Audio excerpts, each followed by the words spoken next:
शेतकरी बांधवांनो, पुढील 30 सेकंदात जाणून घेऊयात कृषी उत्पन्न बाजार समिती लातूरचे आज रोजीचे म्हणजे दिनांक 8 जानेवारी 2026 चे सोयाबीनचे बाजारभाव। तत्पूर्वी चॅनलला सबस्क्राईब केलं नसेल तर कृपया सबस्क्राईब करा।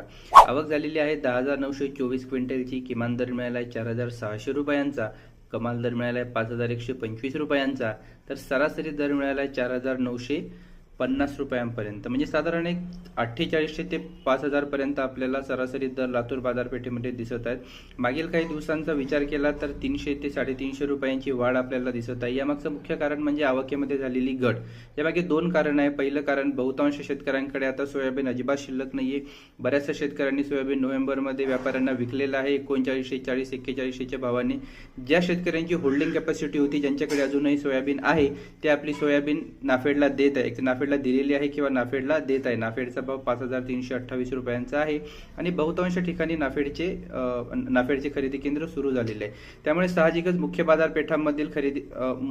बाजारपेठांमधील सोयाबीनची आवक अत्यल्प प्रमाणात झालेली आहे आणि हेच भाववाढीचं मुख्य कारण आहे। ही परिस्थिती जर साधारण आणखीन 2.5 ते 3 महिने राहिली तर साधारण मार्च पर्यंत आपल्याला सोयाबीनचे बाजारभाव हे नाफेडच्या भावांच्या बरोबरीने किंवा त्याहीपेक्षा जास्त दिसू शकतात। परंतु आता बहुतांश शेतकऱ्यांकडे सोयाबीन नाही, ही देखील सत्य परिस्थिती आहे। व्हिडिओ आवडल्यास लाईक करा, सबस्क्राईब करा। धन्यवाद।